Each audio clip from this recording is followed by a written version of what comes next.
तो Pushpendra, mister and Mrs Rawat, स्वागत है आज इस मंच पर आप लोगों का। पुष्पेंद्र, 14 जून 2025 को नीट का रिजल्ट आया था। स्क्रीन पर जब आपने 552 रैंक देखी, कैसी फीलिंग्स थी, कैसे इमोशंस थे? जब मैंने अपनी रैंक देखी तो वो फीलिंग जो आई थी उसको तो मैं शब्दों में व्यक्त कर ही नहीं सकता हूँ। मेरे चेहरे पे विजय मुस्कान थी, आँखों में आंसू थे और माता पिता के चेहरे पे गर्व दिख रहा था। और मुझे मेरी पूरी जर्नी एज अ फ्लैशबैक याद आ रही थी कि कैसे हम पढ़ाई करते थे, सोते थे समय पर, सारे प्रोटोकॉल्स फॉलो करते थे और जो सारी मेहनत करी थी वो एक उस स्क्रीन के सामने वर्थ इट लगने लगी थी। ऐसी फीलिंग कमाई जा सकती है, ऐसी फीलिंग ऐसे तो पाई नहीं जा सकती है। बहुत अच्छा, बहुत अच्छा। आप लोगों का कैसा फीलिंग था उस समय? घर में पहला डॉक्टर बनने जा रहा था बच्चा, तो कैसे इमोशंस थे? फिर आप आरजीबी आए थे, यहाँ पे भी सेलिब्रेशन हुआ था। जब वो रिजल्ट आया था उस समय मैंने इसका रैंक देख के एकदम बहुत खुश हुआ, लेकिन ऐसी आशा नहीं थी कि फर्स्ट चांस में इतनी अच्छी रैंक भी प्राप्त कर लेगा बच्चा।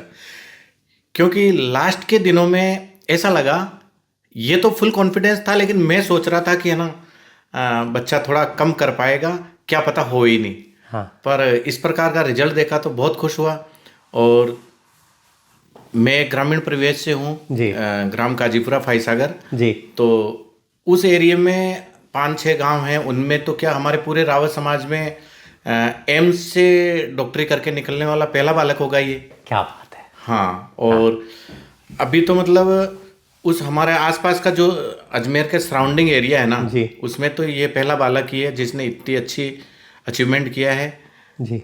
ये। एज अ मदर, आपने पुष्पेंद्र को 2 साल मेहनत करते हुए देखा और जो वो परिणाम आपकी आंखों के सामने था, कैसी आपकी भावनाएं थी? कैसे मेरे को अभी भी याद आता है कि बच्चा कितनी पढ़ाई करता था। सुबह 6 बजे ये उठ जाता था और रात को 12 बजे के पहले कभी नहीं सोता था। मतलब हम सो जाते थे कि भाई हमें दूसरे दिन कार्य करना है, सुबह उठ के मुझे किचन का वर्क करना है, फिर स्कूल जाना है, तो मैं सो जाती। पर मेरा बच्चा, मैं जब बाद में कभी टॉयलेट के लिए उठती 12-1 बजे तो देखती कि बच्चा अभी तक पढ़ रहा है।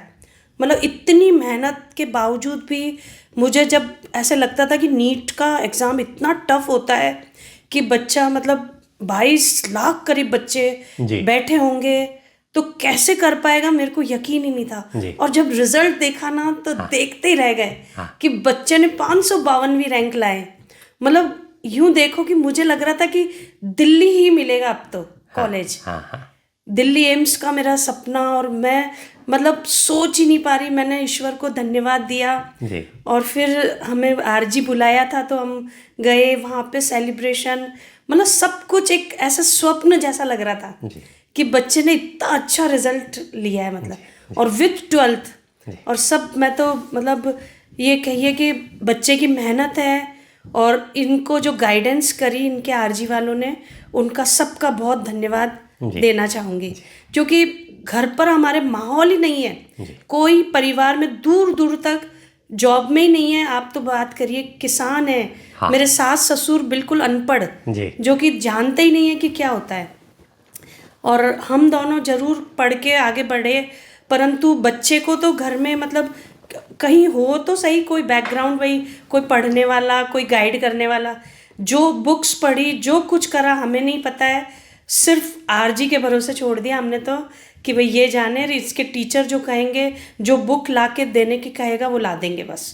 और मेहनत बच्चे ने करी और सब का आशीर्वाद रहा है कि बच्चा सफलता पूर्वक आया है। बहुत अच्छा।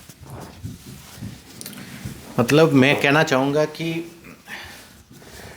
ये इस प्रकार जो बच्चों को कहीं दूर एरिया में डाल रहे हैं कोचिंग के लिए, मतलब अदर डिस्ट्रिक्ट में, अदर स्टेट में डाल रहे हैं और फिर रिजल्ट नहीं आ रहा है, मैं तो उनको यही सलाह देना चाहूँगा कि आप अपने जहाँ निवास कर रहे हो, अगर वहाँ के कोचिंग में ही डालते हैं, आप वहाँ का बेस्ट कोचिंग सेलेक्ट करिएगा और वहाँ के कोचिंग में डालते हो तो बच्चा वहाँ जो अदर ज़िले में जो सफलता प्राप्त कर रहा है ना, उससे आधी सफलता तो यहाँ पहले ही कर लेगा।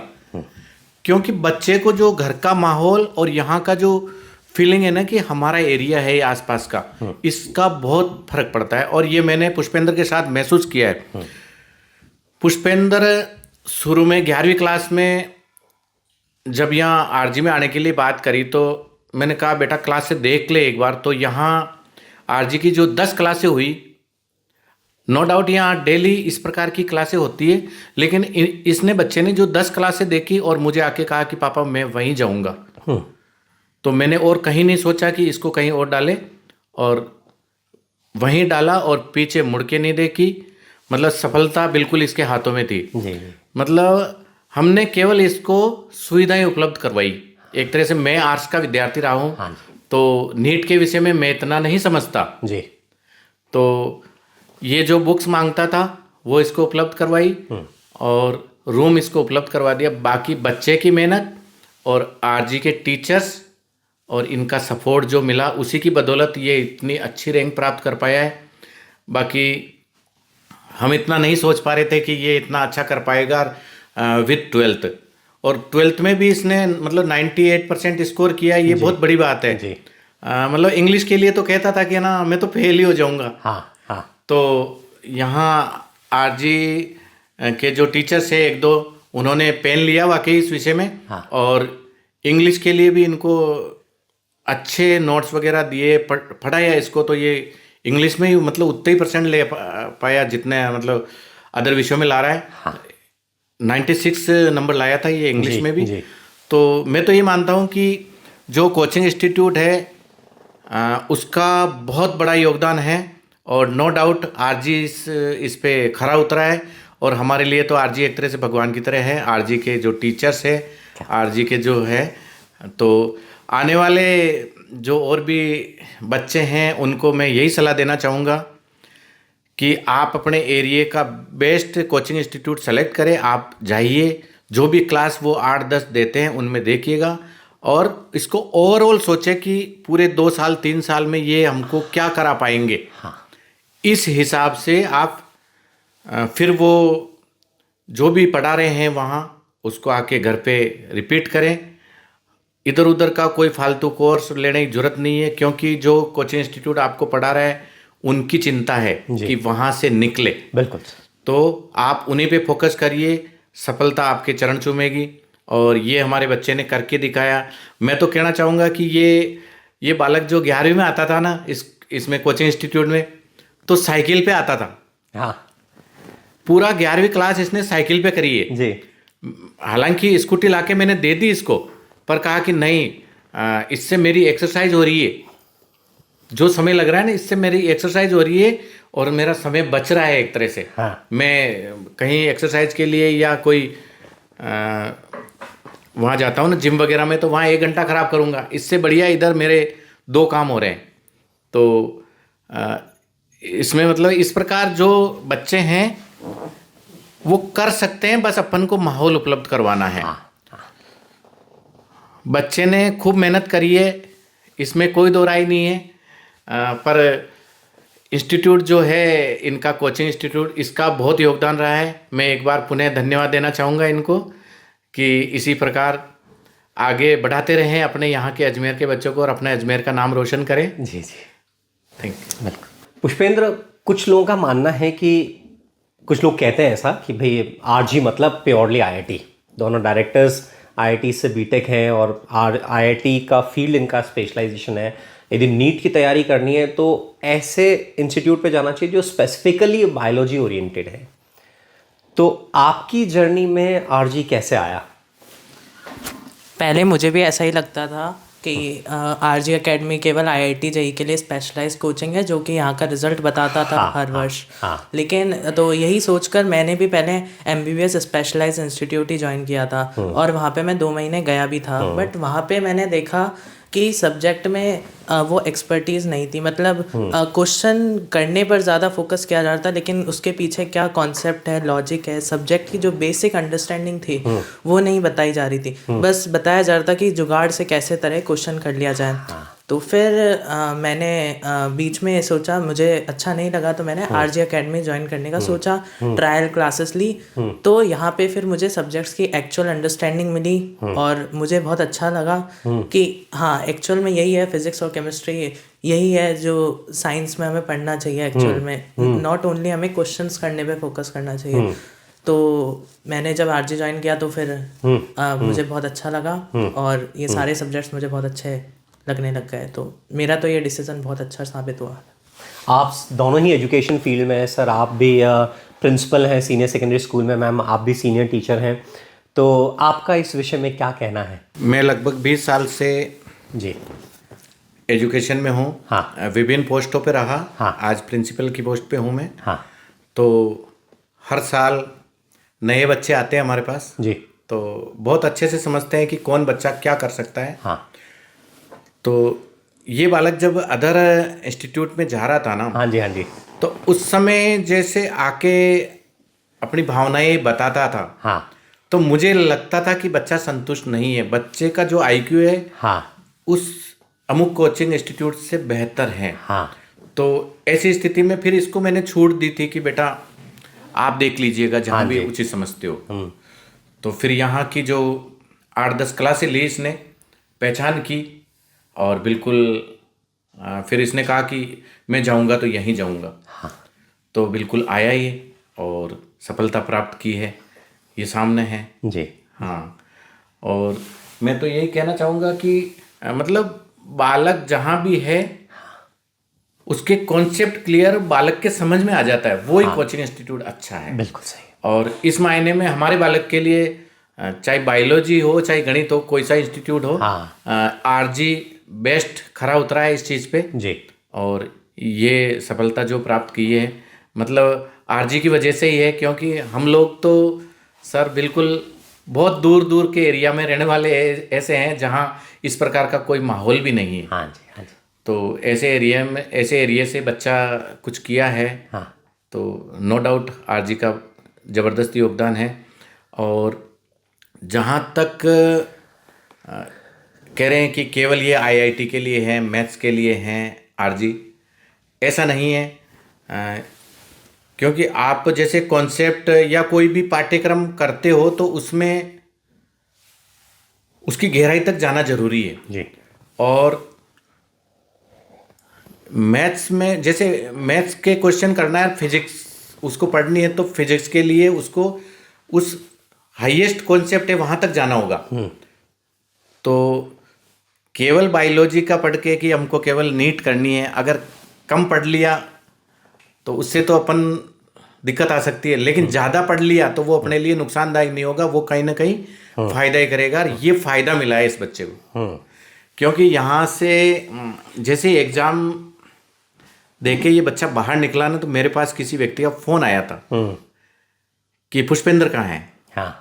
तो मैंने कहा मैं तो घर आ गया, पुष्पेंद्र उनके कोचिंग इंस्टीट्यूट में जाके आ जाएगा। कि यार पेपर बहुत ही कठिन आया है, फिजिक्स में तो 5% कर पाया बच्चा। हाँ। तो मतलब मेरे को एकदम मेरे ठंडक पहुंची थी, सही बताऊं सर जी। कि बस इतना कठिन आया ना तो मेरा बच्चा बहुत अच्छा करेगा। हाँ। क्योंकि वहाँ कॉन्सेप्ट अच्छे से करवाए गए हैं। हाँ। और यही उल्टा हुआ। हाँ। इसने कहा कि पापा 7-8 गलत है, हाँ। बाकी मेरे सही है। हाँ। तो ये सब अच्छे कोचिंग इंस्टीट्यूट या जहाँ आरजी में यह आ रहा है, इसी का परिणाम है sir, definitely no doubt.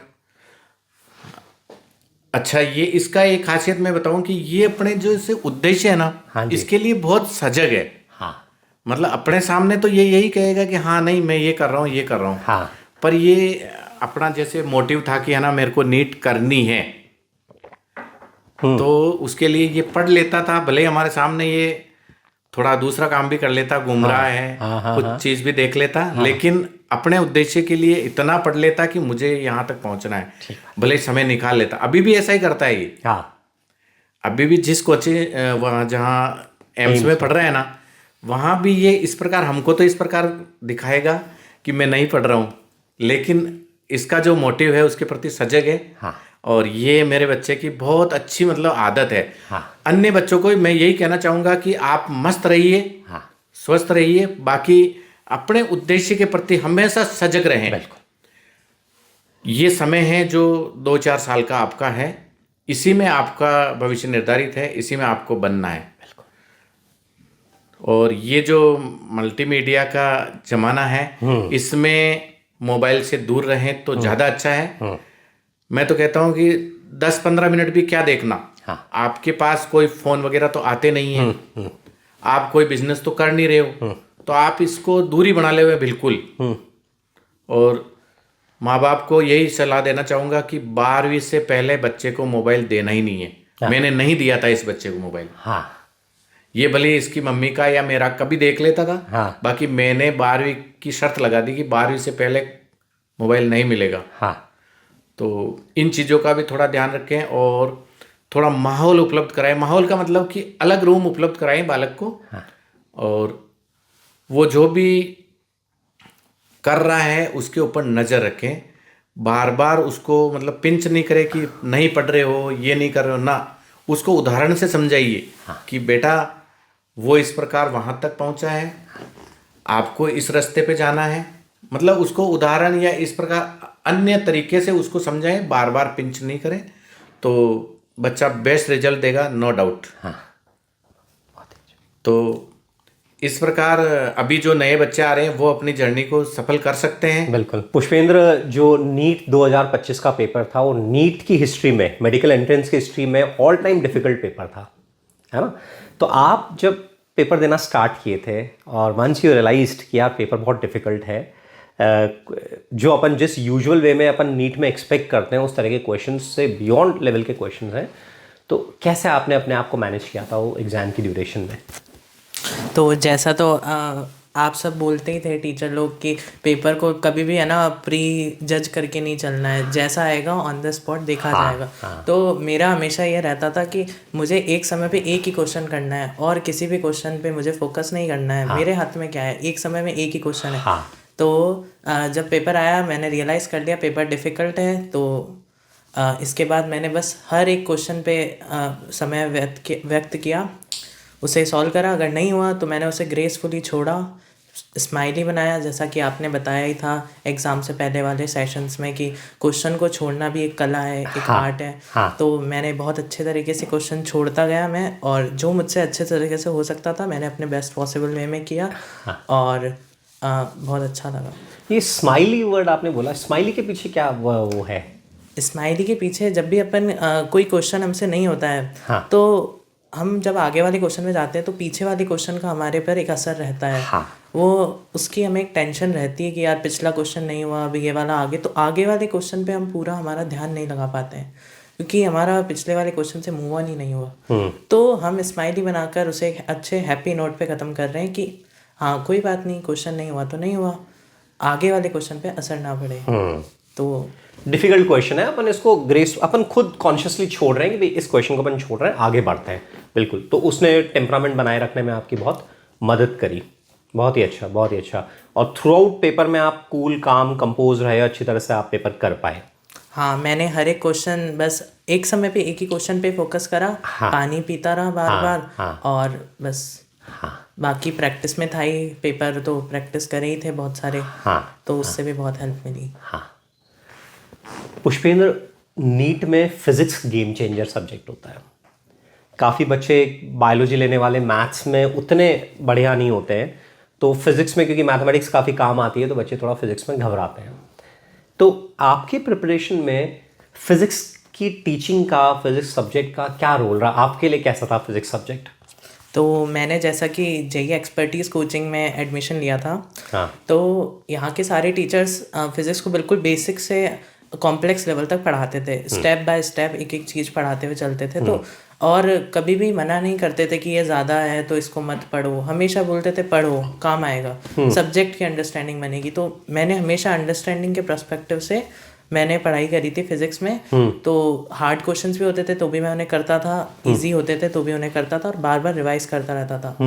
Plus जो यहाँ पे क्लास में सॉल्व एग्जांपल्स होते थे, क्वेश्चन प्रैक्टिस होती थी, उसमें डिफ़िकल्ट कैलकुलेशन टीचर्स जानबूझ के इन्वॉल्व करते थे। तो इससे कभी कभी हमें ऐसा भी लगता था कि हमें प्रिपरेशन में और ज़रूरत है अपने आप को एक्सेल करने की, तो उससे हमें और ज़्यादा पढ़ने को तो मोटिवेशन मिलता था। प्लस जो ये क्वेश्चन प्रैक्टिस इतनी अच्छे से करी थी, तो ये बहुत काम में आई थी अभी नीट 2025 के फिजिक्स पेपर को देखकर। तो तब बिल्कुल ऐसा लगा कि जो वो हार्ड क्वेश्चंस प्रैक्टिस करे थे वो सब बहुत अच्छा था, वो एक्चुअल में गेम चेंजर साबित हुआ था। बहुत ही अच्छा प्रिपरेशन रहा है, बिल्कुल ठीक है। पेपर में डिफिकल्ट क्वेश्चन देख के आप परेशान नहीं हुए क्योंकि आप ऑलरेडी फेमिलियर थे उस तरह के क्वेश्चंस के लेवल से। हाँ, बस ये कि भाई एक्सपेक्टेड नहीं था कि यार एग्जाम में इतने डिफिकल्ट क्वेश्चन आएंगे, बट अपने को आते थे तो अपन आराम से कर पाए। पुष्पेंद्र, डिफिकल्ट क्वेश्चंस करने के लिए सिस्टमैटिक वर्किंग का बहुत रोल रहता है। मतलब अब क्योंकि नीट के लिए आप तैयारी कर रहे होते हो तो यूजुअल पैटर्न में 2 लाइन 3 लाइन में क्वेश्चन सॉल्व हो जाता है, ओरली भी कई क्वेश्चन सॉल्व हो जाते हैं। और नीट 2025 में पेपर डिफिकल्ट था, सिस्टमैटिक वर्किंग की रिक्वायरमेंट थी, आपने उसको कैसे मैनेज किया? मेरी तो स्टार्टिंग से ही प्रैक्टिस थी कि मैं हमेशा हर क्वेश्चन सिस्टमैटिक तरीके से ही करता था। यहाँ पे प्रतीक सर बोलते थे कि भले इजी क्वेश्चन है, आपको कितनी बार आता है, बट आप एक बार फिर भी उसको लिखकर सिस्टमैटिकली करो ताकि वो आपके रूटीन में बस जाए। जब पेपर में करोगे तो जब लॉन्ग क्वेश्चंस होते थे, डिफिकल्ट क्वेश्चन होते थे, तो ये सिस्टमैटिक वर्किंग ही सबसे ज़्यादा काम करती थी, क्योंकि हर स्टेप पे गलती होने का चांसेस होते हैं। लेकिन नीट 2025 में फिर जब मैंने सिस्टमैटिक अप्रोच से क्वेश्चंस किए तो बहुत मुझे फ़ायदा हुआ। बहुत अच्छा। बच्चों, यहाँ पे आपको एक बात समझनी होगी। एक्चुअली क्या होता है, यदि पेपर में अच्छे लेवल के क्वेश्चंस हैं और आप कुछ क्वेश्चंस को आप रैंडमली कर रहे हो, ओरली कर रहे हो, फॉर्मूला नहीं लिख रहे हो, और ऑल ऑफ अ सडन कोई एक अच्छा क्वेश्चन आया, डिफिकल्ट क्वेश्चन आया, तो आप एकदम आपका ब्रेन स्विच नहीं कर पाएगा सिस्टमैटिक वर्किंग पे, कि आप वैसे रैंडम वर्किंग कर रहे हो और सडनली रिक्वायरमेंट आई तो आप सिस्टमैटिक वर्किंग पर आ गए। आपको थ्रू आउट सिस्टमैटिक वर्किंग करनी होगी। तो कल ही मैं क्लास में ही बोल रहा था, बच्चों को यही बोल रहा था कि यार चाहे क्वेश्चन आसान है, चाहे डिफिकल्ट है, चाहे मीडियम डिफिकल्टी का है, अपनी एक आदत बना लो कि अपने वो क्वेश्चन नंबर लिखना है, जो फॉर्मूला काम आ रहा है उस फॉर्मूला को लिखना है, डेटा डालना है और फिर सॉल्व करना है। तो जो बच्चा इस तरह से एक प्रोसीजर फॉलो करता है वो एग्जाम में जो डिफिकल्ट क्वेश्चन होंगे, सिस्टमैटिक वर्किंग की आदत है, आप आराम से उन सिस्टमैटिक वर्किंग से उन क्वेश्चंस को सॉल्व कर पाओगे। तो एग्जाम में अच्छा करने के लिए ये बहुत ज़रूरी है कि आपकी वर्किंग सिस्टमैटिक हो। बिल्कुल सही। पुष्पेंद्र, बहुत बच्चे ऐसा सोचते हैं कि भाई कोटा जाएं, सीकर जाएं, जयपुर जाएं, वहाँ जाके तैयारी करें, हॉस्टल में रहेंगे, बहुत सारी पढ़ाई होगी, सब चारों तरफ बच्चे पढ़ाई कर रहे होंगे तो मैं भी पढ़ाई कर पाऊँगा। एक एडवेंचर की तरह लगता है कि भाई सब कुछ अच्छा होगा, बढ़िया पढ़ाई होगी, बढ़िया टीचर्स होंगे। आपके मन में कभी ऐसा ख्याल नहीं आया कि अजमेर छोड़ के अपन बाहर चलें? पहले इनिशियली जब मैं 10th क्लास में था तो बहुत लोग बताते थे कि प्रिपरेशन के लिए सब लोग कोटा जाते हैं, सीकर जाते हैं, पढ़ाई करते हैं, तो मुझे भी ऐसा लगता था अच्छी जगह होगी। बट जब मैंने आरजे अकेडमी ज्वाइन करा तो फिर मुझे लगा यहीं पे सब कुछ मुझे समझ आ रहा है अच्छे से। मेरे कुछ दोस्त गए थे, उनसे बात होती थी तो वहाँ पे वो बताते थे कि हम डाउट्स भी नहीं पूछ पाते हैं, बहुत सारी भीड़ आ रखी है। तो कभी कभी मैं ग्रेटफुल महसूस करता था अपने आप को कि मैं यहाँ पे आराम से रेगुलरली डाउट्स पूछ पाता हूँ, मेरा टीचर से भी अच्छा कनेक्शन बिल्डअप हो गया, मैं अपने घर के माहौल में रह रहा हूँ और पढ़ाई से भी मैं अपनी संतुष्ट था, तो मुझे कभी भी ऐसा महसूस नहीं हुआ। इवन अब जैसे मैं अभी कॉलेज में हूँ तो कॉलेज में मैं हॉस्टल लाइफ एक्सपीरियंस कर रहा हूँ, तो मैं तो ये महसूस कर रहा हूँ इवन हॉस्टल में रहना तो और डिफ़िकल्ट है पढ़ाई करने के मामले में, क्योंकि डिस्ट्रैक्शंस बहुत ज़्यादा हो जाते हैं। जबकि 11th-12th में मैं घर पे रहा, मैंने घर पे प्रिपरेशन करी तो इतना कुछ ज़्यादा महसूस डिस्ट्रैक्शनों से तो मैं ऑलरेडी बच ही चुका था काफ़ी हद तक। तो मैं तो बहुत खुश हूँ अपने इस डिसीज़न से कि मैंने 11th-12th में अपने घर पे ही रहना चूज़ करा। और जब मेरे शहर में बेस्ट इंस्टीट्यूट है पढ़ाई के लिए, मेरी जो रिक्वायरमेंट्स है वो पूरी हो रही है, तो फिर मैं क्यों बाहर जाऊँ। बिल्कुल। एज अ पेरेंट्स आप लोगों के मन में ख्याल आया हो कि भाई अपन कोई कुछ मिस तो नहीं कर देंगे, बड़ी बड़ी रैंक्स, बड़े बड़े पोस्टर्स, कहीं ऐसा नहीं हो अपना बच्चा कंपटीशन में पीछे रह जाए। लोगों का परसेप्शन रहता है कि इतने सारे बच्चों में जब रैंक आएगी तो बच्चे को मोटिवेशन मिलेगा, तो आपने वो डिसीजन कैसे लिया? ये इस प्रकार के जो विचार आना है नेचुरल है। सभी चाहते हैं कि जो यहाँ अपने एरिया में जो आसपास जो चल रहा है कि भेड़ चाल चलें, लेकिन क्योंकि मैं इस टीचिंग प्रोफेशन से ही हूँ, मैं इन चीज़ों को बहुत अच्छे से समझता हूँ।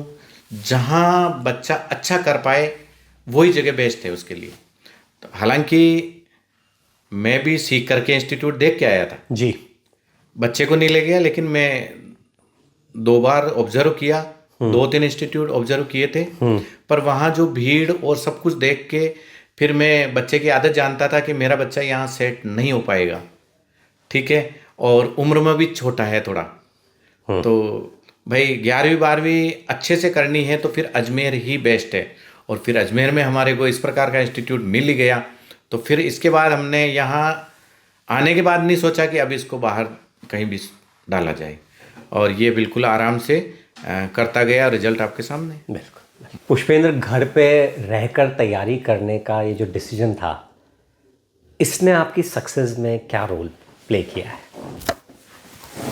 घर पे रहने का डिसीज़न बहुत अच्छा था बेसिकली, क्योंकि अब तो हॉस्टल में रहता हूँ मैं। 12th के बाद तो मुझे हॉस्टल में ही रहना पड़ेगा, कॉलेज में जाऊँगा तो मैं।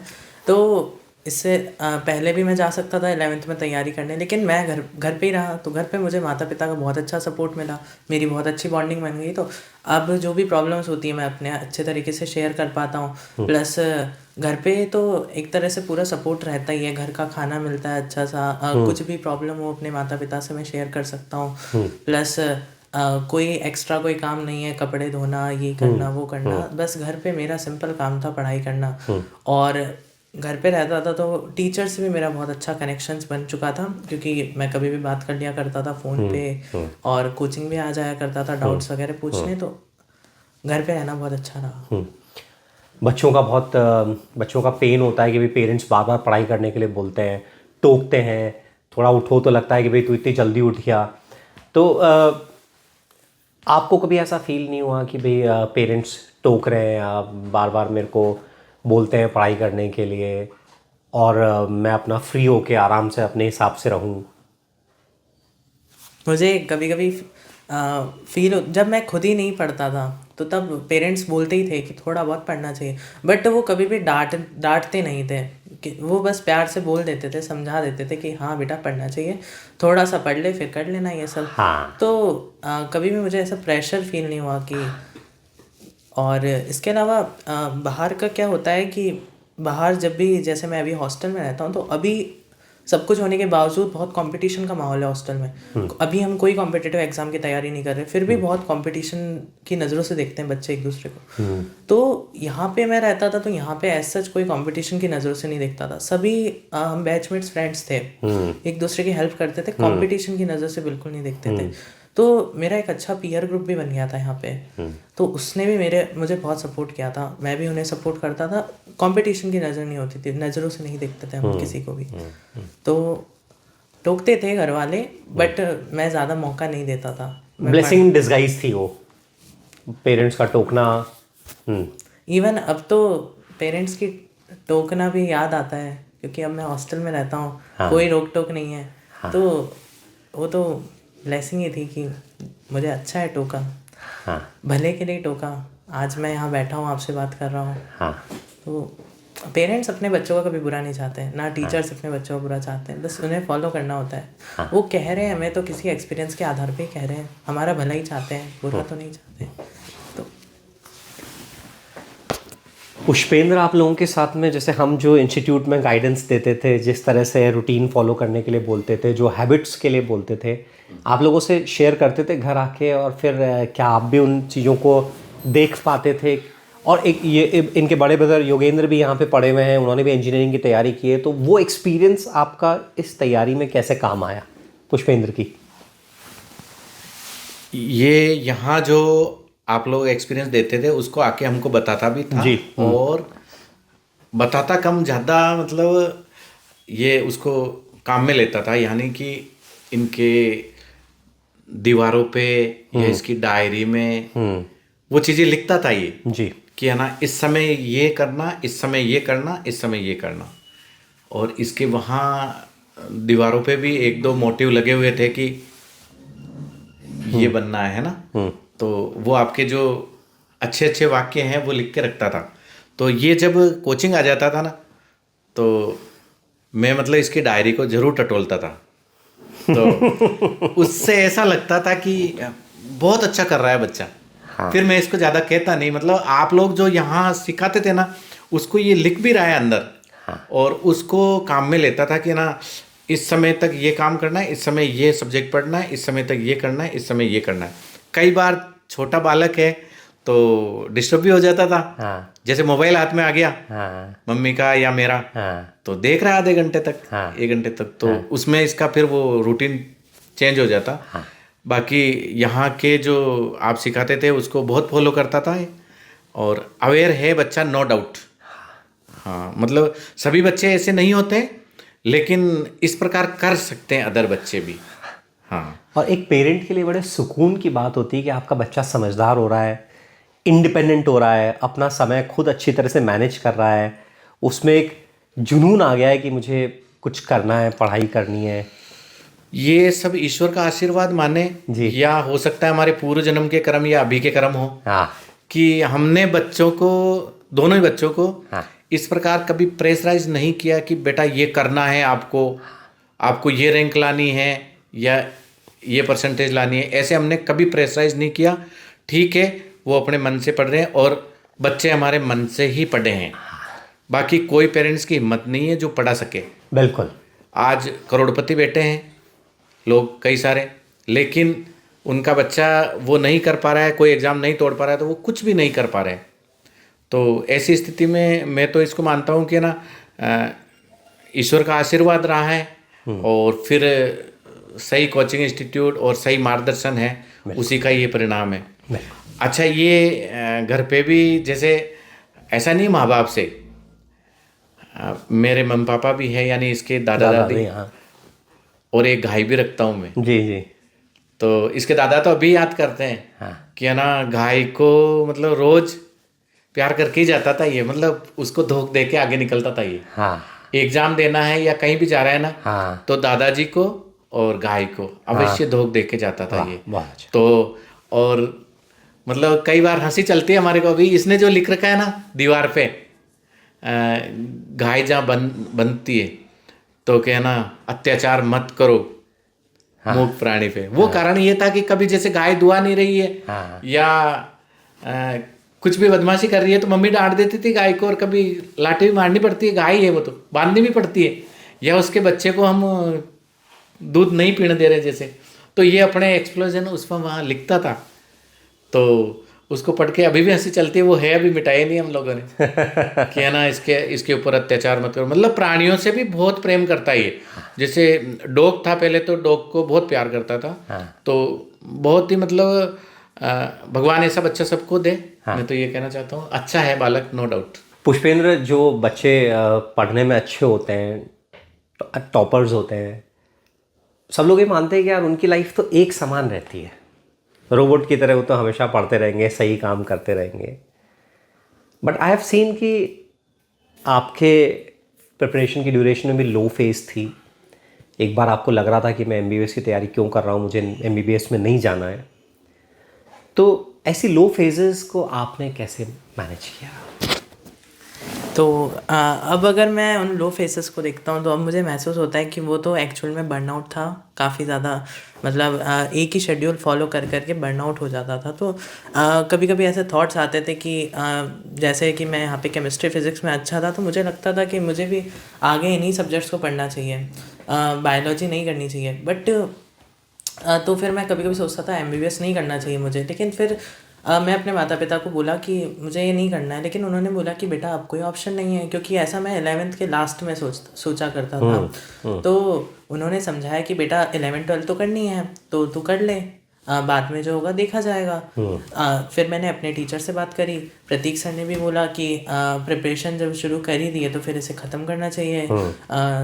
तो ख़त्म करना चाहिए, युद्ध में लड़ता है कोई सैनिक तो वो पूरा या तो रिजल्ट आएगा या नहीं आएगा, तो उसे बीच में छोड़ना तो मतलब एक मलाल ही रह जाएगा ज़िंदगी भर। तो मैंने फिर स्टार्ट वापस रीबाउंस करा, थोड़ा सा ब्रेक लिया और रीबाउंस करा, और आज मैं देखता हूँ तो मुझे अपना उस वक्त लिया हुआ डिसीज़न काफ़ी अच्छा लगता है कि हाँ यही वह जगह थी जहाँ मैं एक्चुअल में आना चाहता था। पुष्पेंद्र, सिलेबस अपना अक्टूबर लास्ट में फिनिश हो गया था और मई फर्स्ट वीक में, यानी कि 6 महीने बाद में नीट का एग्ज़ाम था, 6 महीने तक लगातार रिवीजन मोड में रहना, वो अपनी इंटेंसिटी मेंटेन करना, अपना डिसिप्लिन शेड्यूल मेंटेन करना, वो कंसिस्टेंसी मेंटेन करना, इट्स रियली डिफ़िकल्ट। कैसे अपन ने उस पूरे फेज़ को मैनेज किया? तो वो फेज़ बहुत लंबा था और सिलेबस कंप्लीट हो चुका था, तो एक बार टीचर्स के साथ साथ तो मेरा भी रिवीजन हो चुका था, तो सेम कंटेंट वापस पढ़ने में बोर्डम भी फील होता था और वही फेज़ सबसे मोस्ट चैलेंजिंग था। तो बीच में बोर्ड एग्ज़ाम्स भी थे, तो 3 महीने मुझे पहले बोर्ड एग्ज़ाम से मिले थे, नवंबर, दिसंबर, जनवरी, और 1 महीना मुझे बोर्ड एग्ज़ाम्स के बाद मिल गया था अप्रैल। तो और उस फेज़ में कोचिंग आना नहीं होता था रेगुलर क्लासेस के लिए, रिवीजन क्लासेस होती थी। तो उस वक्त तो सबसे इम्पोर्टेंट था कि अपने आप को बचा कर रखना डिस्ट्रैक्शनों से। तो कोचिंग आप लोग बताते ही थे कि यहाँ पर आकर पढ़ो, तो मैंने यहाँ पे आकर पढ़ना शुरू कर दिया था। मेरे फ्रेंड्स लोग भी आते थे, तो एक अच्छा सा डिस्कशन होता था, हम डाउट्स पूछने सर के पास चले जाते थे और यहाँ पे पढ़ाई होती थी, तो पढ़ाई का माहौल मिलता ही रहता था और रोज़ टीचर से बात हो जाती थी, तो फिर उसी रिदम में हम रहते थे कि हाँ भाई रोज़ पढ़ना है। लेकिन फिर भी कई बार डिस्ट्रैक्ट हो जाते थे, तो मैं डायरी लिखा करता था। तो डायरी में जैसा कि आप बताते थे 11th क्लास के इनिशियल में जो आपके सेशंस होते थे रात को, उनमें बताते थे आपकी डायरी लिखा करो रोज़, बहुत सारी चीज़ें आपने बताई थी। तो वो जो प्रैक्टिसेस थी वो एक्चुअल में लास्ट में इन्हीं 6-7 महीनों में काम आई थी। तो जैसे डायरी में मैं रोज़ रात को लिखता था कि मैंने क्या क्या काम करा, क्या क्या गलत करा और क्या उसका अच्छा बेनिफिट हो सकता था, कैसे उसको अच्छी तरीके से किया जा सकता था। तो उसको मैं रोज़ प्रैक्टिस करता था, मैं सोचता था क्या फ़ायदा हो रहा है। लेकिन जब वो लास्ट के 6 महीने आए, तो अब लास्ट के 6 महीनों में मेरे पास चॉइस बचती थी, सुबह उठती क्या करा जाए, पढ़ाई करी जाए या थोड़ा बाहर चले जाया जाए। तो मेरे पास हमेशा 2 चॉइसेस बचती थी। तो जैसा आपने कहा था 2 पाथ होते हैं हमारे पास हमेशा, प्रे और श्रेय। प्रे जो हमें करना प्रिय है और श्रेय जो हमारे भले के लिए। तो वहाँ जब डिसीज़न लेने की वो मौका आता था, तब मेन मदद होती थी जो रात को डायरी में मैं प्रैक्टिस करता था कि ये करना चाहिए मुझे, तो तब डिसीजन मेकिंग बहुत आसान हो गई थी। और डिसीजन मेकिंग आसान हो गई थी, फिर मैं हमेशा लगभग ज़्यादातर समय सही डिसीजंस लेता जाता था, तो उस काम को करने में मज़ा आ गया था। मतलब अब वो रेजिस्टेंस फील नहीं होता था बैड चॉइसेस को रिजेक्ट करने में। वो ईजीली बस लगता था कि हाँ अच्छी चीज़ें करनी, प्लस रिवीजन शेड्यूल मिला था हमें कि ये टॉपिक हमें करने हैं इस सप्ताह, ये टॉपिक नेक्स्ट सप्ताह, और उसी के हिसाब से टेस्ट अलाइन होते थे। तो ये तो आप मैक्रो प्लानिंग तो आप लोगों ने करके दे दी थी, प्लस आपने बोला था कि माइक्रो प्लानिंग करो, तो रोज़ का मैं डेली का लिख लिया करता था कि मुझे ये काम करना है। तो सुबह उठते ही मेरे पास ऑप्शन होता था कि ये सारे काम मुझे पहले करने हैं, फिर देखा जाएगा जो करना है। तो एक तो होता है खाली मन तो अगर आप उठोगे बिना किसी टारगेट के सुबह, तो आपको यही लगेगा कि आपका मन नहीं करेगा कि पढ़ाई करें, आपका मन हमेशा डिस्ट्रैक्शनों की तरफ ले जाए। लेकिन जब आपके पास लिखित प्लानिंग होती थी, तो फिर वही अच्छे तरीके से मैं कर लिया करता था। तो ये फेज़ बहुत अच्छा, स्टार्टिंग के 3 महीने निकल गए। इसके बाद जब बोर्ड एग्ज़ाम्स आ गए, तो बोर्ड एग्ज़ाम्स के वक्त भी 12th पे ज़्यादा फोकस रहता था, थोड़ा बहुत इंग्लिश भी पढ़ता था मैं और थोड़ा बहुत फिजिकल एजुकेशन भी पढ़ता था। तो नए सब्जेक्ट्स पढ़ने पड़ रहे थे, तो इतना ज़्यादा फिर बोर्डम भी फील नहीं होता था कि हाँ कि पूरे दिन नीट की प्रिपरेशन कर रहे हैं, 1-2 घंटा हम इंग्लिश और फिजिकल एजुकेशन के लिए निकाल रहे हैं। फिर लास्ट मंथ आ गया, लास्ट मंथ तो बस फिर एग्ज़ाम से ज़्यादा तो इस जर्नी को मिस करने लग गया था मैं कि अब 2 साल आ गए हैं, ख़त्म होने वाली है। एक तरफ खुशी थी कि एग्ज़ाम आने वाला है, दूसरी तरफ ये दुख भी था कि अब ये सारी जर्नी छोड़नी पड़ेगी। बट ओवरऑल बहुत अच्छे तरीके से सब कुछ मैनेज हो गया था। बच्चों ये बात समझनी है जो पुष्पेंद्र ने बोला कि जो डायरी राइटिंग की हैबिट थी उसमें मैं डेली लिखा करता था कि आज मैंने क्या काम किए, कौन से काम अच्छी तरह से किए, और उसके लिए खुद को अप्रिशिएट करना ताकि आप उन कामों को फ्यूचर में और अच्छी तरह से करो। और जिन कामों को आपने थोड़ा ठीक नहीं किया, सही रिस्पॉन्स नहीं दिया, चाहे मम्मी से झगड़ा किया हो, चाहे मोबाइल पे टाइम ख़राब किया हो, चाहे दोस्तों के साथ टाइम ख़राब किया हो, या सोते रह गए हों, उनके लिए अपने मन में ये दोहराना कि नहीं ये काम ऐसे नहीं ऐसे होना चाहिए था। तो धीरे धीरे आपकी आदत पड़ने लगती है। वो जो श्रेय और प्रे जो हमें प्रिय है कि भाई लेट तक सोना प्रिय है, कि मोबाइल पे गेम खेलना प्रिय है, और श्रेय जो हमारे लिए श्रेष्ठ है, जिससे हमारी ज़िंदगी बनेगी, जिससे हमारे सपने हकीकत में बदलेंगे, तो वो लगातार प्रे और श्रेय में आपका झगड़ा चलता है, आपका कॉन्फ्लिक्ट चलता है। बट अपने आप को ट्रेन करके जैसे से आप अपने लिए श्रेष्ठ चॉइसेस को लेने लगते हो, धीरे धीरे आदत पड़ जाती है। जब रात में पहले से अगले दिन की प्लानिंग लिखी हुई होती है माइक्रो लेवल पे कि ये काम है मेरे दिन भर के, तो फिर सुबह एकदम खाली मन नहीं होता है। आपके पास टारगेट होते हैं, आप उन टारगेट्स के लिए टाइम से उठते हो और काम करने लग जाते हो। और ये सब चीज़ें एक्चुअली जो आपका लास्ट 6 महीने होते हैं वहाँ के लिए गेम चेंजर होता है, क्योंकि वहाँ ज़्यादातर बच्चे ट्रैक अपना छोड़ देते हैं क्योंकि पूरा दिन खुद के डिस्पोजल पर होता है। बट यदि आपने ड्यूरिंग रेगुलर क्लासेस ये आदत डाल ली कि रोज़ प्लानिंग करनी है, रोज़ उस प्लानिंग के हिसाब से छोटे छोटे टारगेट्स में काम करना है, सही चॉइसेस लेनी है, गलत चॉइसेस के लिए खुद को गाइड करना है, तो बाद में आप बड़ा अच्छी तरह से अपनी तैयारी कर पाते हो और उस पूरी जर्नी को शानदार तरीके से एंजॉय कर पाते हो। और बहुत अच्छे चांसेस हैं कि आपके जो सपने हैं उनको आप हकीकत में बदल पाओ। तो मेरे हिसाब से पुष्पेंद्र, वंडरफुल, मतलब ये जो आपने बच्चों के साथ अपना एक्सपीरियंस शेयर किया है, मुझे लगता है कि यदि कोई बच्चा इस एडवाइस को जो हम लोग आपको देते हैं और आपने एक्सपीरियंशली बच्चों के साथ शेयर की है, फॉलो कर ले, मतलब कमाल कर सकता है। क्योंकि 2 साल इतना बड़ा पीरियड होता है ना, कोई सिस्टमैटिकली कंसिस्टेंटली अच्छी तरह से मेहनत करे तो क्या नहीं कर सकता। बस वो खुद को उस तरह से आदतें डालनी पड़ती है। आदतें ही सबसे ज़्यादा इम्पॉर्टेंट है। बिल्कुल पुष्पेंद्र, नीट में पैटर्न में 3 घंटे में 180 क्वेश्चंस करने होते हैं।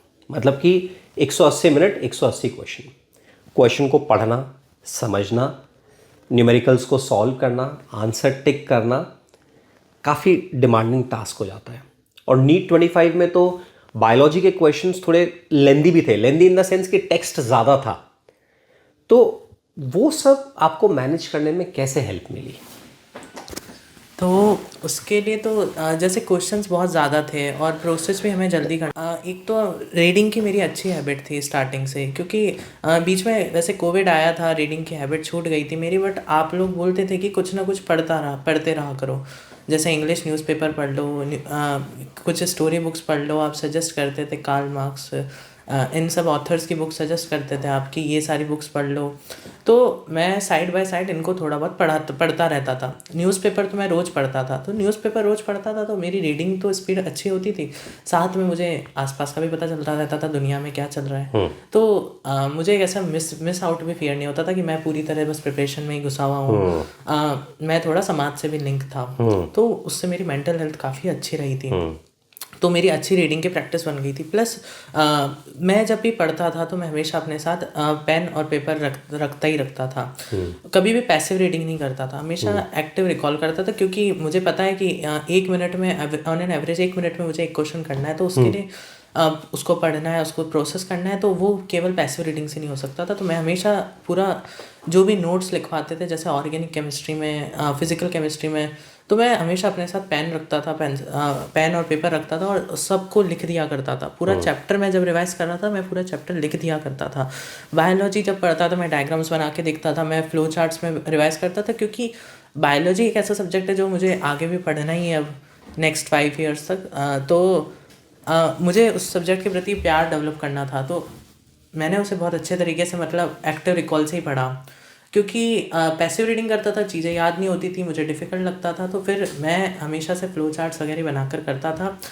और सर भी काफ़ी ब्लैक बोर्ड्स पे भी चीज़ें पूछा करते थे, बनाने को बोलते थे डायग्राम्स, तो वो भी मैं फिर बना दिया करता था। तो रीडिंग की जो हैबिट डेवलप करी थी स्टार्टिंग में, उसने बहुत बेनिफिट दिया। प्लस एक्टिव रिकॉल से चीज़ें बहुत, मतलब क्वेश्चन आते ही माइंड में क्लिक हो जाता था, इतनी बार मतलब रिकॉल कर लिया था मैंने। बच्चों, ये बात बहुत अच्छे से पिक करने वाली है कि active reading versus passive reading. मतलब आप जब भी पढ़ते हैं, फिजिक्स, केमिस्ट्री, मैथ्स, बायोलॉजी, जो भी आप सब्जेक्ट पढ़ते हैं, एक होता है कि अपन बस ऐसे रीड कर रहे हैं, तो उसमें आपका ब्रेन उतनी अच्छी तरह से इन्वॉल्व नहीं है, क्योंकि आपके हैंड्स फ्री हैं। वही यदि आप थोड़ा थोड़ा लिख रहे हैं, डायग्राम्स बना रहे हैं, इंपॉर्टेंट कॉन्सेप्ट्स, कीवर्ड्स लिख रहे हैं, तो आपका लेफ्ट राइट ब्रेन पूरे होलिस्टिकली इन्वॉल्व है, आप चीज़ों को बेटर वे में रिकॉल कर पाएंगे। तो यदि आपके अंदर ये हैबिट नहीं है, तो इस हैबिट को बनाने की कोशिश करेंगे। जब भी पढ़ाई करनी है, पेन पेपर के साथ करनी है, लिखते हुए करना है। प्लस चाहे आईआईटी का फील्ड है, चाहे आपका नीट का फील्ड है, बाद में आप यूपीएससी या कोई भी एग्ज़ाम देते हैं, आपको गिवन टाइम में आप कितना रीड करके समझ पाते हो, ये एबिलिटी बहुत काम आती है। और इसके लिए हमारा रोज़ रीडिंग करना इंपॉर्टेंट है। तो जैसा हम क्लासेस में भी आप लोगों को गाइड करते हैं, हमेशा बोलते हैं कि यार डेली न्यूज़पेपर पढ़ने की आदत डालो। इंग्लिश का न्यूज़पेपर घर पर आना चाहिए, आधा घंटा कम से कम अपन न्यूज़पेपर पढ़ें। भैया ने जैसा बताया कि भाई पढ़ने से क्या होता है, एक तो आप सोशली कनेक्टेड रहते हो कि कंट्री में क्या हो रहा है, वर्ल्ड वाइड क्या हो रहा है, तो आपको एक आइसोलेशन की फीलिंग नहीं आती है, बर्नआउट नहीं होता है, स्ट्रेस आपका थोड़ा रिलीव होता है। एट द सेम टाइम आपको समझने की आदत डेवलप होती है, रीडिंग कॉम्प्रिहेंशन आपका बेटर होता है, जो कि आपको आपकी प्रिपरेशन में बहुत हेल्प करता है। तो मेक इट अ पॉइंट कि अपन इसकी आदत बनाएं। प्लस जैसे साथ में स्टोरी बुक्स पढ़ते हैं अपन, ऑटोबायोग्राफीज़ पढ़ते हैं, इससे अपनी मैच्योरिटी बेटर होती है, कॉम्प्रिहेंशन एबिलिटी तो बेटर होती है।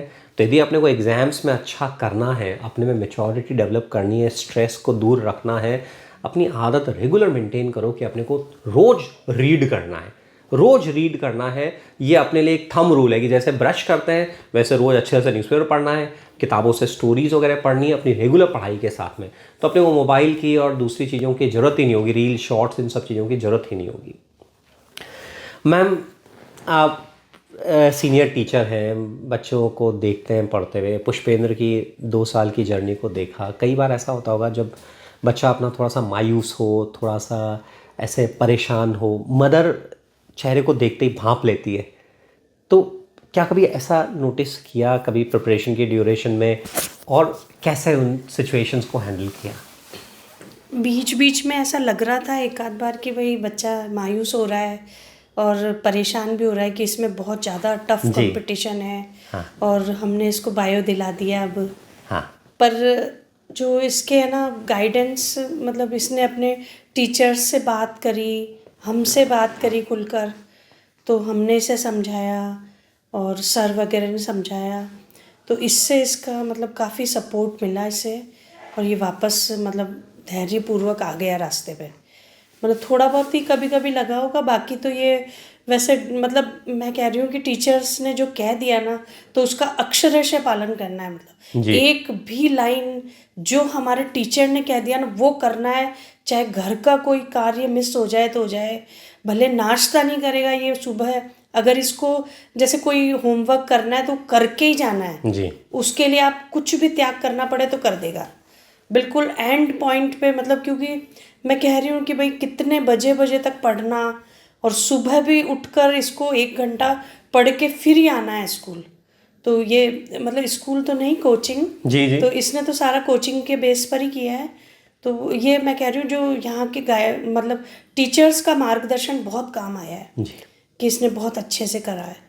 जी। बाकी 2 साल की जो जर्नी है वो है तो कठिन। हाँ। क्योंकि एक जैसा मूड थोड़ा नहीं रहता है। हाँ। मूड बदलता रहता है। हाँ। कभी कभी बिल्कुल मायूस एकदम और कभी बिल्कुल खुश, मतलब।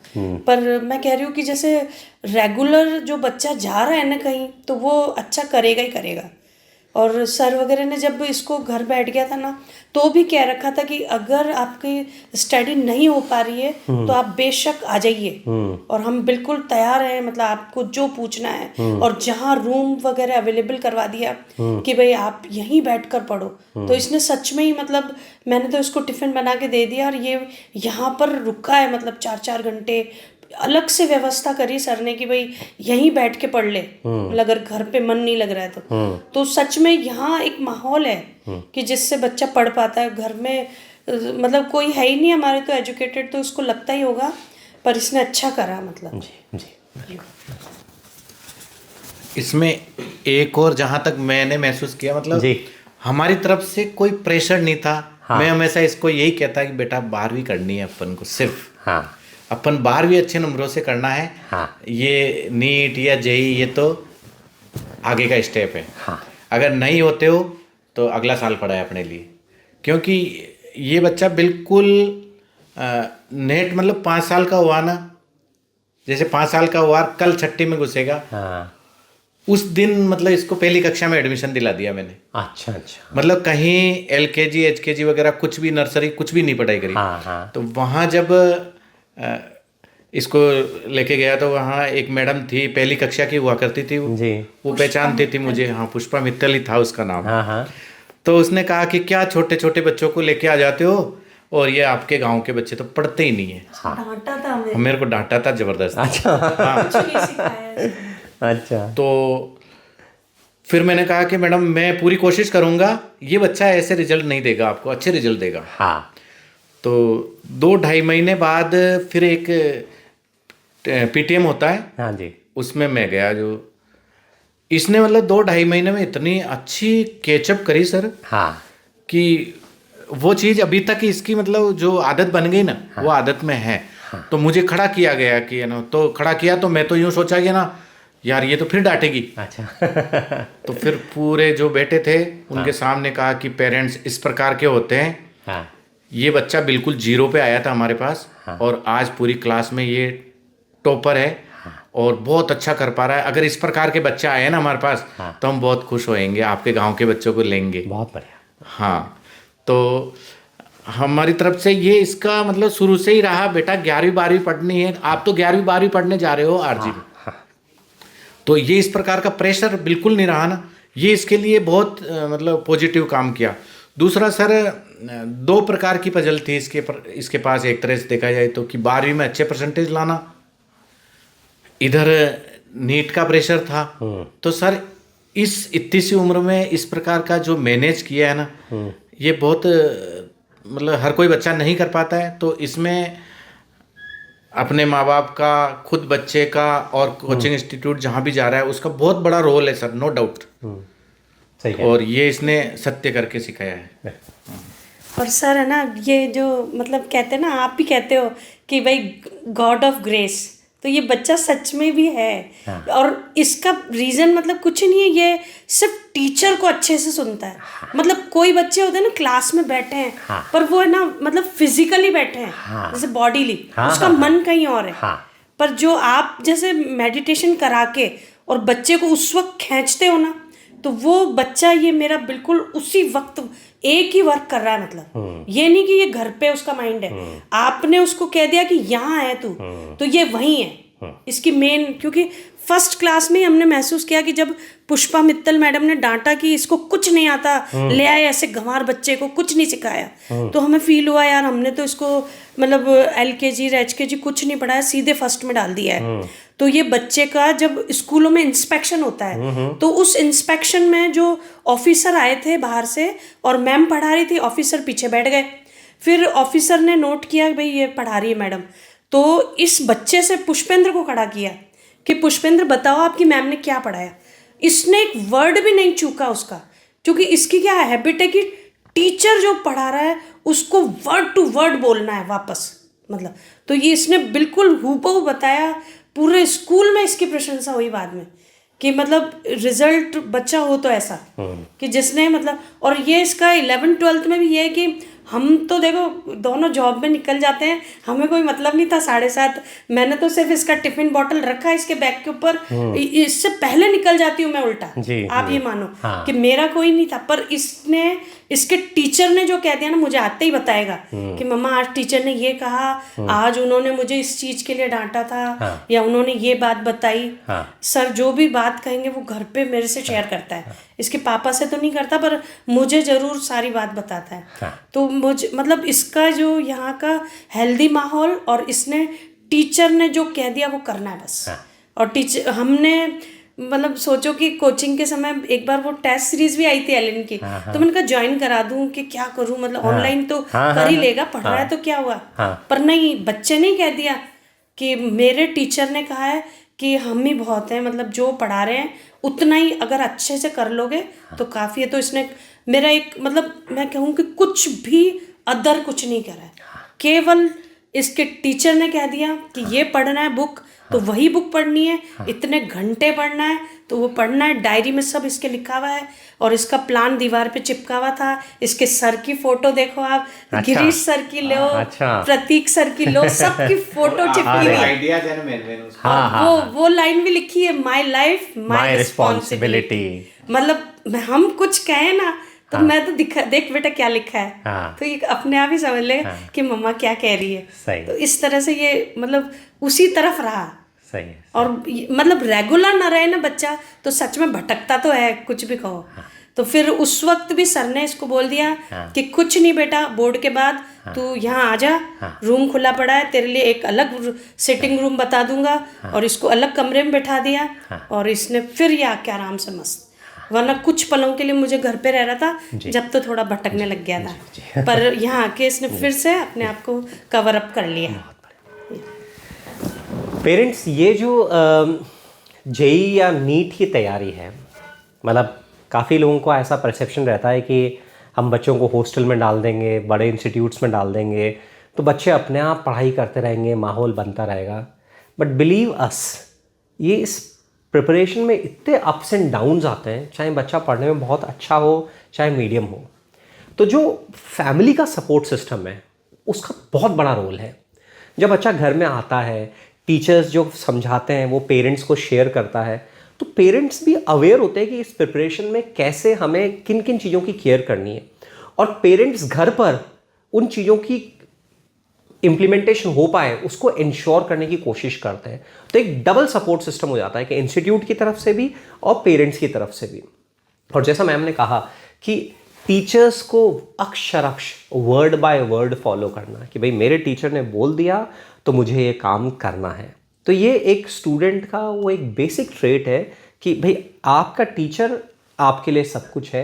एक बार टीचर की क्रेडिबिलिटी इंश्योर हो गई कि टीचर विश्वसनीय है, टीचर अपने सब्जेक्ट में एक्सपर्ट है, टीचर इस फील्ड में एक्सपर्ट है, तो फिर अपने आप को कंप्लीटली सरेंडर कर दो। जो टीचर बोल रहा है अपने को तो उसको फॉलो करना है, बस अपने आप सक्सेस की तरफ आगे बढ़ते जाएंगे। तो मतलब बच्चों को मेरा ये कहना है कि आपके शहर में कोचिंग अच्छी है, इस्टेब्लिश्ड है, क्रेडिबिलिटी है, तो अपने आप अपने पास रखें। अपने पास रख के आप बच्चे की तैयारी ज़्यादा अच्छी तरह से इंश्योर कर पाएंगे। बाहर रहकर जो रैंक लेकर आएगा उससे बेटर रैंक आपके सुपरविज़न में आपके पास रहकर लाएगा। हम बच्चे को बहुत सारी अप्स एंड डाउन से बचा पाएंगे, उसकी जर्नी को और प्लेजरेबल, हैप्पी बना पाएंगे, ताकि वो अपने फुल पोटेंशियल पे परफॉर्म कर पाए। पुष्पेंद्र, ये जो पढ़ाई है 2 साल की, 2.5 साल की, इसमें मेरे एक्सपीरियंस है सबसे बड़ा चैलेंज जो है वो स्क्रीन्स हैं। Gaming, social media, YouTube, shorts, reels. आपने इन डिस्ट्रैक्शंस को कैसे दूर रखा और ये इंश्योर किया कि आप अच्छी तरह से पढ़ाई करो? तो सबसे बड़ा डिस्ट्रैक्शन तो आजकल मोबाइल फ़ोन ही रहता है, और मेन तो अभी जैसे लॉकडाउन आया ही था तो उस वक्त स्क्रीन से एक्सपोजर बहुत बढ़ गया था, टेक्नोलॉजी भी बहुत बढ़ गई थी, तो ईज़िली एक्सेसिबल थी ये चीज़ें। तो इनिशियली 11 से पहले मेरा भी इन चीज़ों में इंटरेस्ट था, बट जब मैंने कोचिंग ज्वाइन करा तो टीचर सारे बोलते थे कि स्क्रीन से हमें स्टार्टिंग से दूरी बनाए रखनी है, और मिनिमम या चलाना है फ़ोन तो 10-15 मिनट मिनिमम होना चाहिए, इससे ज़्यादा नहीं होना चाहिए। तो मैं उसको हमेशा फॉलो करता ही था। प्लस तो इसको मैं हमेशा फॉलो करता ही था कि मैं कम चलाऊँगा फ़ोन। तो और दूसरी बात आप ये बताते थे कि जब आप पढ़ रहे हो, आप कुछ क्लास में पढ़कर उसको घर ले जा रहे हो और उसको वापस जब रिवाइज़ करोगे तो मोबाइल अगर आप बीच में चला लेते हो तो वो सारी नॉलेज आपके दिमाग से वाइप आउट हो जाएगी। तो पहले आप रिवाइज़ करो सब चीज़ें जो भी कोचिंग से पढ़ा, उसको रिवाइज़ करो, और फिर ही इन सब चीज़ों में एंगेज होना है तो होना है। बाकी इन सब चीज़ों में कोई मतलब नहीं है एंगेज होने का। या तो डॉक्टर बन जाओ या फिर मोबाइल ही चला लो। और मोबाइल सबसे बड़ा डिस्ट्रैक्शन है, मतलब ये आपका समय खा जाता है, पता भी नहीं चलता है। तो इससे तो बहुत दूरी बना। मुझे इनिशियली बहुत प्रॉब्लम होती थी, और मेरे पास अपना खुद का फ़ोन भी नहीं था, मेरी मम्मी का फ़ोन ही मैं चलाता था। तो लॉक भी लगवाया था फ़ोन पे, तो उससे कंट्रोल रहता था काफ़ी। लेकिन फ़ोन तो छोड़ना ही पड़ेगा। अगर डॉक्टर बनना है, IIT JEE कुछ भी करना है तो फ़ोन तो छोड़ना ही पड़ेगा। प्लस एक चीज़ जो मैंने एक्सपीरियंस की थी वो ये की थी कि जब मेरा नीट कंप्लीट हो गया था उसके बाद मेरे पास प्लेंटी ऑफ टाइम था, कुछ भी करो। तो उस वक्त चलाओगे तो मज़ा है, उसमें मज़ा भी है, कोई गिल्ट भी नहीं है, और चलाने को भी मिल जाएगा। तो एज अ रिवार्ड लेना है तो उसको यूज़ मत करो। प्लस मेरा एक फ्रेंड था, उसका स्क्रीन टाइम 0 था 2 साल में, तो उससे बहुत इंस्पिरेशन मिलती थी, मतलब कि वो ऐसे, मतलब जब भी सर पूछते थे किसका स्क्रीन टाइम अभी 0 चल रहा है, एक जने का हाथ खड़ा होता था क्लास में। तो उससे बहुत इंस्पिरेशन मिलती थी कि ये कर सकता है तो हम सब भी कर सकते हैं। तो और उसका भी इसी माइंडसेट से था कि सर ने बोला कि नहीं चलाना है स्क्रीन 2 साल, तो बिल्कुल उसने नहीं चलाया। तो बच्चों, यदि ये स्क्रीन वाली जंग आपने जीत ली ना, तो मानो आपने आधी लड़ाई तो जीत ली। स्क्रीन डिसिप्लिन अपने को लेकर आना है। आप क्लासेस से पढ़ के जाते हैं, कुछ इंफॉर्मेशन कॉन्सेप्ट्स आपकी कैश मेमोरी में, टेम्पररी मेमोरी में होते हैं, और घर जाके यदि आप अनप्रोडक्टिव एक्टिविटीज़ में, रिक्रिएशन में इन्वॉल्व हो जाते हैं, तो जो पढ़ा हुआ है वो चीज़ स्लिप हो जाती है। और फिर जब आप पढ़ने बैठते हैं तो आपके पास उतनी स्ट्रांगली कॉन्सेप्ट्स नहीं होते हैं, तो क्लास की मेहनत आपकी धीरे धीरे ख़राब होने लगती है। तो मैं बोलूँगा विलिंगली अपने ऊपर रेस्ट्रिक्शंस इम्पोज करो, दैट इज़ एम्पावरमेंट। कि जैसा पुष्पेंद्र ने बोला कि लॉक लगा दो फ़ोन पे, मेरे पास खुद का फ़ोन नहीं था, तो आपके पास यदि फ़ोन है, या तो डॉक्टर बन जाओ, या तो आईआईटी में चले जाओ, या फिर फ़ोन चला लो। इस बात को अपने को पकड़ना है। विलिंगली यार अपना फ़ोन सरेंडर करो, कीपैड फ़ोन रखो, और इसको अपना एक प्रेस्टीज इशू बनाओ कि देखो मैं कीपैड फ़ोन रखता हूँ, मैंने खुद ने विलिंगली सरेंडर किया है। आपको इतना मज़ा आएगा ना, और आप अपने आप को इतना एम्पावर्ड फील करोगे, सेंस ऑफ फ्रीडम आपके अंदर आएगा कि मैंने खुद ने अपने लिए लाइंस ड्रॉ करी हैं और मैं उसको फॉलो कर रहा हूँ, और धीरे धीरे आपका कमिटमेंट और बढ़ने लगेगा। पुष्पेंद्र, इन 2.5 सालों में वो कौन सी हैबिट्स थी जो आपके टीचर्स के थ्रू आप में डेवलप हुई, जिन्होंने आपको इस प्रिपरेशन में भी हेल्प करी और साथ में आप कॉलेज में भी हेल्प कर रही हैं? सबसे पहली हैबिट तो कंसिस्टेंसी थी। रोज़ पढ़ना है, मतलब 6 घंटे तो रोज़ पढ़ना है कोचिंग के बाद जाकर, तो वो तो आदत बनी गई थी मेन। लेकिन उसके अलावा पढ़ना कैसे है उसकी डायरेक्शन भी बताते ही थे। जैसे कि हमेशा प्लानिंग करता था मैं रात को सोने से पहले कि ये सब करना है, तो प्लानिंग मेरा इंटीग्रल पार्ट था डे का। प्लस मैं रात को डायरी भी लिखता था कि क्या मैंने किया क्या नहीं किया। इसके अलावा जब भी मैं पढ़ने बैठता था उससे पहले मैं थोड़ा सा 5 मिनट रिलैक्स होता था, मेडिटेशन करता था कि अब मुझे ये सब पढ़ना है। तो मैं अपने माइंड को प्रिपेयर करता था कि अब मुझे 2-3 घंटे तक पढ़ना है, ये सब पढ़ना है, और तो उसके लिए मैं अपने आप को प्रिपेयर करता था। और जब भी मैं पढ़ाई करके उठता था उससे पहले भी मैं चीज़ों को समराइज़ करता था कि ये सब पढ़ लिया, ये समझ में आ गया, और ये अब मुझे आगे करना है, और अब मैं उठ जाता हूँ। तो मैंने इस चीज़ को बहुत अच्छे से इम्प्लीमेंट किया था। क्लासेस में भी हमारे पहले क्लास लेक्चर शुरू होने से पहले आप लोग करवाते ही थे मेडिटेशन, 5 मिनट का मेडिटेशन करवाते थे, तो उससे फिर क्लास में भी अंडरस्टैंडिंग बेटर होती थी। इसके अलावा प्री रीडिंग के बारे में भी बताते थे कि कुछ भी पढ़ाया जा रहा है तो उससे पहले उसे थोड़ा सा पढ़ के आओ, तो क्लास में बेटर अंडरस्टैंडिंग बनेगी। तो मैं सुबह जल्दी उठता था और जो भी पढ़ाया जाने वाला होता था लेक्चर, उसको मैं थोड़ा सा पहले पढ़ के आता था, तो टॉपिक एकदम टॉपिक एकदम अननोन नहीं लगता था, फैमिलियर हो जाता था। तो वो एक रहता था। प्लस रोज़ फिज़िकल एक्टिविटी करना ज़रूरी था, तो उसके लिए मैं तो साइकिलिंग पे कर लेता था। मैं साइकिल से आता था, साइकिल से आता था, वही मेरे लिए बहुत इनफ था।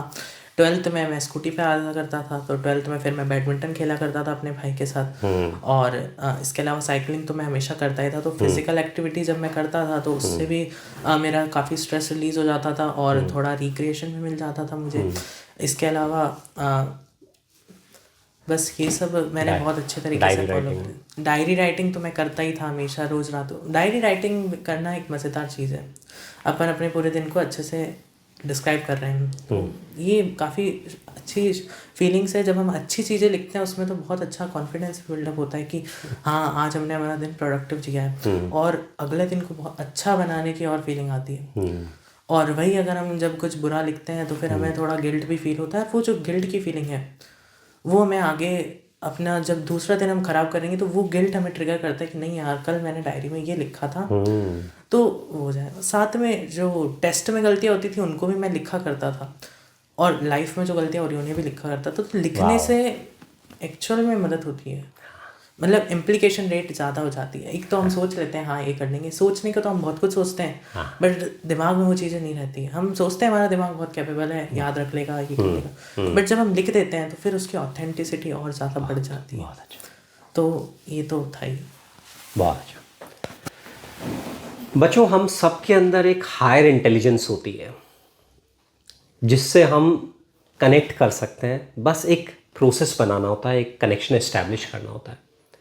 तो जब हम डेली डायरी लिखते हैं, अपने एक्सपीरियंसेस को लिखते हैं, तो एक तो दिमाग में जो रैंडम थॉट्स चल रही होती हैं उनको हम शांत कर पाते हैं। हम अपने अच्छे एक्सपीरियंसेस को लिख के अपने आप को अप्रिशिएट करके अपनी सेल्फ एस्टीम बढ़ा पाते हैं।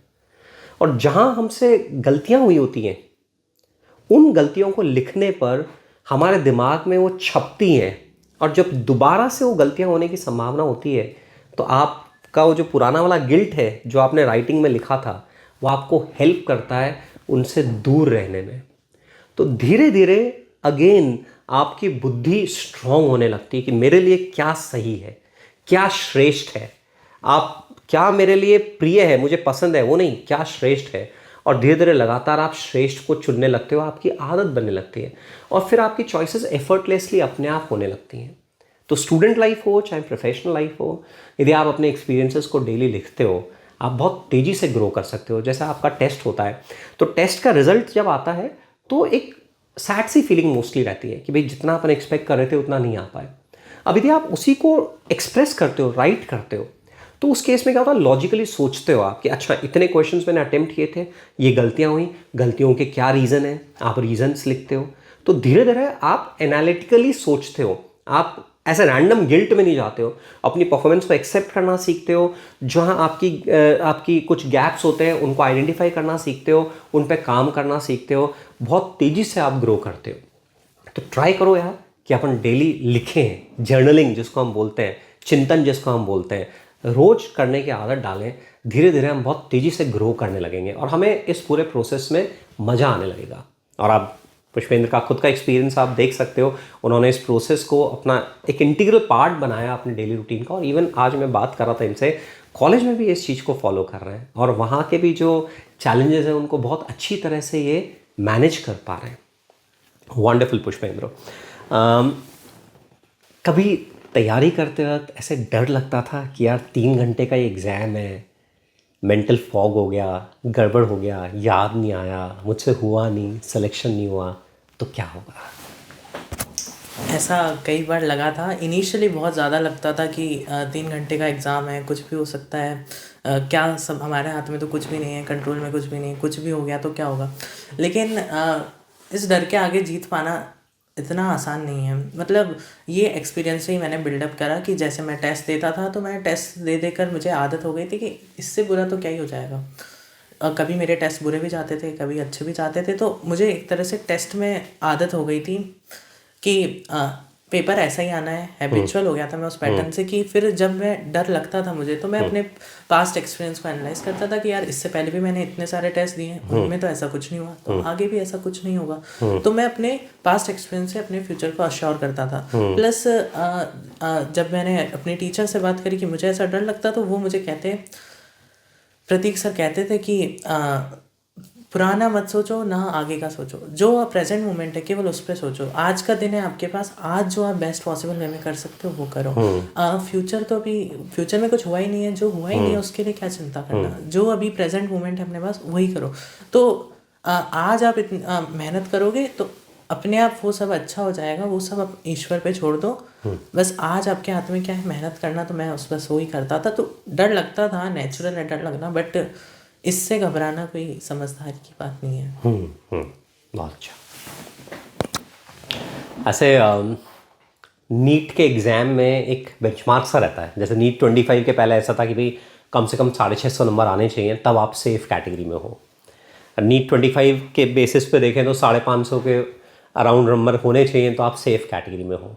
अब बच्चे जब एग्ज़ाम देते हैं, मान लीजिए आपके 300 नंबर आ रहे हैं, आपके 250 नंबर आ रहे हैं, तो एक गिवअप सा माइंडसेट हो जाता है कि मैं तो उस थ्रेशोल्ड के बियॉन्ड हुई नहीं, आसपास हुई नहीं, मेरा सिलेक्शन कैसे होगा। और धीरे धीरे तैयारी में कटने लगते हैं, है ना। आप अपने जूनियर्स को इस बारे में क्या मैसेज देना चाहेंगे? मैं अपने जूनियर्स को यही बोलना चाहूँगा कि मार्क्स के पीछे मत भागो। आपको कितना आता है, अंडरस्टैंडिंग कितने कॉन्सेप्ट्स। कई बार ऐसा होता है कि पेपर में ये सिलेबस आ रहा है, मैं कोई दूसरा सिलेबस पढ़ रहा हूँ, तो अभी मेरा काम उस सिलेबस पे चल रहा है, तो जो पेपर आ रहा है उस पर मैं अभी फोकस नहीं कर सकता। तो मुझे उसका रीज़न पता है कि मेरे क्यों कम नंबर आए। तो मुझे उस मार्क्स को देखकर डीमोटिवेट नहीं होना है कि मेरे कम नंबर, मुझे पता है कि ये टॉपिक अभी मैंने नहीं पढ़ा इसलिए मेरे कम नंबर आए। प्लस कई बार होता है ये कि फिज़िक्स और केमिस्ट्री जैसे सब्जेक्ट होते हैं, ये ऐसे सब्जेक्ट्स होते हैं जिनमें लॉन्ग टर्म मेहनत करोगे फिर आपको रिजल्ट देखने को मिलते हैं एक साथ। तो स्टार्टिंग में आप मेहनत कर रहे हो, रोज़ फिजिक्स पढ़ रहे हो, रोज़ केमिस्ट्री पढ़ रहे हो, आपको लग रहा है मार्क्स तो आ ही नहीं रहे, मार्क्स तो आ ही नहीं रहे, बट वो सब कंपाउंडिंग हो रही है, वो सब कंपाउंडिंग हो रही है, और जब एक साथ उसका रिजल्ट दिखना शुरू होता है तो गिव अप नहीं करना चाहिए। मतलब कि मार्क्स को बस एज अ देख लो, टेस्ट को एक अपॉर्चुनिटी की तरह लो कि मैं देखने जा रहा हूँ कि ये सारे क्वेश्चंस मुझे आते हैं क्या, या कोई टॉपिक मैंने नहीं पढ़ा है मैं उसको रिकॉल कर पा रहा हूँ क्या, या जो मैंने पढ़ लिया उसमें से मुझे कितना याद रह रहा है, बस उस हिसाब से देखो। बाकी डेली जो आप मेहनत कर रहे हो उसको करते रहो, तो फिर मार्क्स के पीछे मतलब इतना नहीं भागना चाहिए। पता अपनों को रीज़न अगर पता है कि हमारे मार्क्स क्यों नहीं आ रहे हैं, और हमें ये भी पता है कि हम गलत नहीं कर रहे हैं, कुछ भी हमारी मेहनत में कमी नहीं है, तो फिर मार्क्स के पीछे मत भागो, मार्क्स अपने आप आएंगे।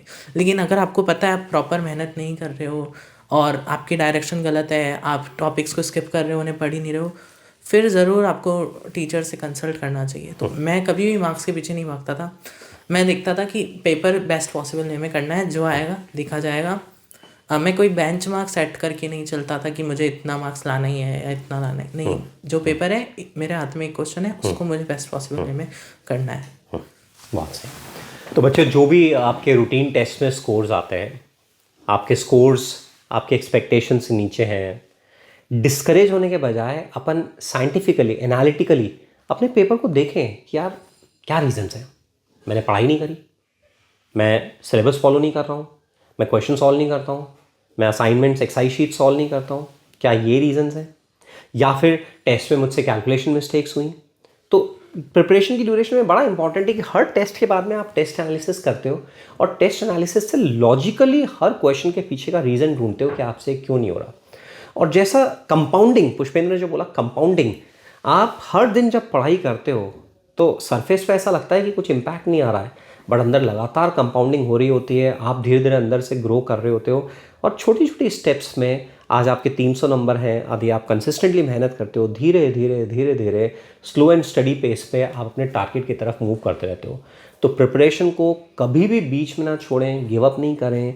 यदि कभी ओवरवेलमिंग सिचुएशन होती है, अपने टीचर्स से जाके मिलो, अपने पेरेंट्स को बात अपनी मन की बताओ, ताकि आप पेरेंट्स के साथ मिलकर टीचर्स से मिलो, उनसे गाइडेंस सीख करो, आपके अराउंड ऐसा सपोर्ट सिस्टम बिल्डअप करो कि आप अपनी बातों को अच्छे से शेयर कर पाओ और सही गाइडेंस ले पाओ।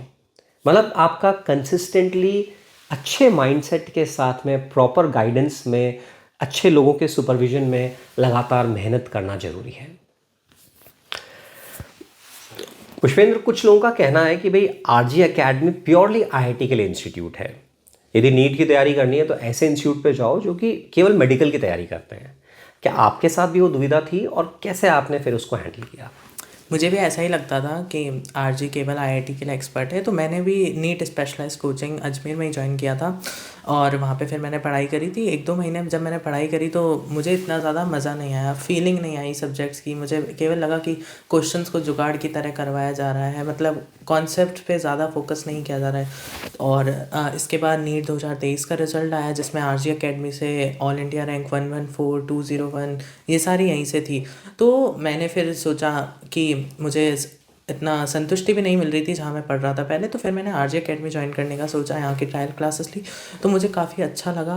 मतलब फिज़िक्स केमिस्ट्री बहुत यहाँ पे अच्छे तरीके से पढ़ाते थे, क्योंकि जेई लेवल के टीचर्स थे, तो कॉन्सेप्ट को बिल्कुल बेसिक से कॉम्प्लेक्स लेवल तक ले जाते थे, और ये एक्चुअल में मेरे काम आई। 2025 में जब फिज़िक्स का पेपर हार्ड आया, और मेन फिज़िक्स ही होता है नीट में, मतलब बायोलॉजी तो हर कोई अच्छे तरीके से पढ़ लेता है, बट मेन जो गेम चेंजर जो रैंक डिसाइड करता है वो फिज़िक्स और केमिस्ट्री होता है। तो यहाँ पे बहुत अच्छे तरीके से पढ़ाया जाता था। सॉल्व एग्जांपल्स क्लास में जो करवाए जाते थे, उसमें हाई लेवल की कैलकुलेशंस वगैरह सब कुछ इन्वॉल्व रहता था, तो वो बहुत काम आया। प्लस यहाँ टीचर्स ने मुझे जेई मेंस देने को भी मोटिवेट किया था, मैंने वो भी दिया, और आइज़र वगैरह के टेस्ट भी दिए थे। तो उसके लिए मैं बेसिक स्टार्टिंग से ही मतलब वैसे ही क्वेश्चंस करता था, और डिफ़िकल्ट क्वेश्चंस करने में मज़ा आने लग गया था, क्योंकि कॉन्सेप्ट समझने में भी मज़ा आता था और सब्जेक्ट की अंडरस्टैंडिंग में मिलती थी। तो मुझे बहुत अच्छा लगा, मतलब यहाँ पे। बहुत अच्छा। सर, जब बच्चों को कोचिंग का सिलेक्शन करना होता है तो कुछ पेरेंट्स के लिए स्कॉलरशिप भी एक क्राइटेरिया रहता है। फला इंस्टीट्यूट में मुझे 90% स्कॉलरशिप मिल रही है, 80% स्कॉलरशिप मिल रही है, और मिसगाइड होके पेरेंट्स बच्चों को ज्वाइन करा देते हैं और बाद में रियलाइज़ करते हैं कि भाई जैसी पढ़ाई होनी चाहिए थी वैसी नहीं हो रही है। आपका पेरेंट्स को क्या सलाह है, आपका खुद का एक्सपीरियंस क्या था? सब्जेक्ट चयन और कोचिंग इंस्टीट्यूट चयन में इस प्रकार की दुविधा आती है जी। और ऐसा मेरे साथ भी हुआ था। मैं इसको बालक को लेके आकाश इंस्टीट्यूट जो अजमेर की ब्रांच है वहाँ गया था। वहाँ इसको मैथ्स और बायोलॉजी दोनों टेस्ट दिलाए। जी ये दोनों टेस्टों में बराबर स्कोर किया, यानी 98% है। जी। तो उन्होंने मुझे 100% स्कॉलरशिप देने के लिए कहा कि 100% देंगे और बच्चे को यहाँ डाल दीजिएगा, आप एक सब्जेक्ट कौन सा चयन करना चाहते हो।